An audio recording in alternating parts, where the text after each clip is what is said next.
میں نے بچپن سے دو باتیں سنی تھیں کہ ہمارے پیارے نبی صلی اللہ علیہ وآلہ وسلم کی پیدائش 12 ربیع الاول کو ہوئی اور ہمارے پیارے نبی صلی اللہ علیہ وآلہ وسلم کا وصال بھی 12 ربیع الاول کو ہی ہوا، اور اس کو لوگ 12 وفات کے نام سے بھی جانتے ہیں۔ آج کی اس ویڈیو میں ہم اسی ٹاپک پر بات کریں گے کہ کیا واقعی رسول اللہ صلی اللہ علیہ وآلہ وسلم کا وصال 12 ربیع الاول کو ہوا؟ دیکھیں، اگر اس کا سیدھا سا جواب دوں تو آسان سا جواب ہے کہ نہیں، رسول اللہ صلی اللہ علیہ وآلہ وسلم کا وصال 12 ربیع الاول کو نہیں ہوا، کیونکہ یہ بات ویسے ہی ناممکن ہے۔ کیسے؟ آئیے سمجھتے ہیں۔ سب علماء اور تاریخ دان اس بات پر اتفاق رکھتے ہیں کہ نبی کریم صلی اللہ علیہ وآلہ وسلم نے 10 ہجری میں 9 ذی الحجہ کو جمعے کے دن یوم عرفات میں اپنا آخری حج مکمل کیا۔ اس وقت آپ صلی اللہ علیہ وآلہ وسلم نے مشہور خطبہ حجۃ الوداع دیا۔ اسی موقع پر سورہ مائدہ کی آیت نمبر 3 بھی نازل ہوئی کہ آج میں نے تمہارے لیے تمہارا دین مکمل کر دیا اور تم پر اپنی نعمت تمام کر دی اور تمہارے لیے اسلام کو دین کے طور پر پسند کر لیا۔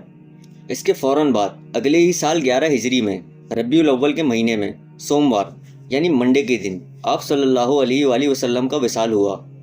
اس لیے اگر 11 ہجری کے کیلنڈر میں 12 ربیع الاول کا دن منڈے سے ثابت ہی نہ ہو تو پھر ایک عام آدمی بھی سمجھ لے گا کہ 12 ربیع الاول نبی کریم صلی اللہ علیہ وآلہ وسلم کے وصال کا دن نہیں ہے۔ صحیح بخاری میں ایک حدیث ہے، حضرت عمر رضی اللہ تعالیٰ عنہ سے ایک یہودی نے کہا کہ تمہاری کتاب میں ایک ایسی آیت ہے، اگر وہ ہم پر نازل ہوتی تو ہم اس کو عید کا دن مناتے۔ حضرت عمر نے پوچھا کون سی آیت؟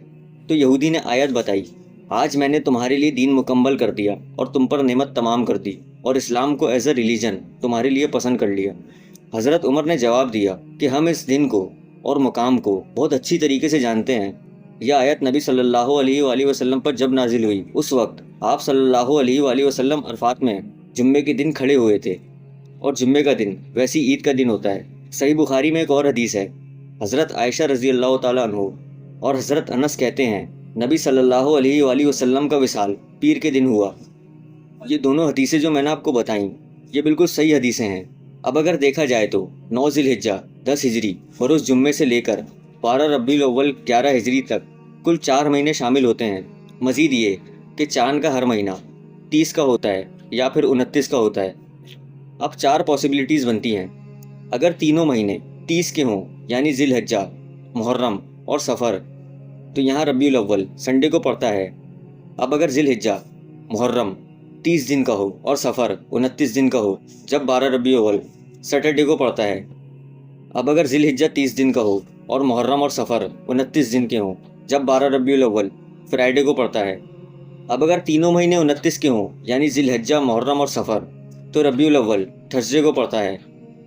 اس حساب سے 11 ہجری کے کیلنڈر میں 12 ربیع الاول کبھی سوموار یعنی منڈے کو آتا ہی نہیں۔ اس لیے یہ بات بالکل واضح ہے کہ اس حساب سے 12 ربیع الاول نبی صلی اللہ علیہ وآلہ وسلم کا وفات کا دن ہو ہی نہیں سکتا۔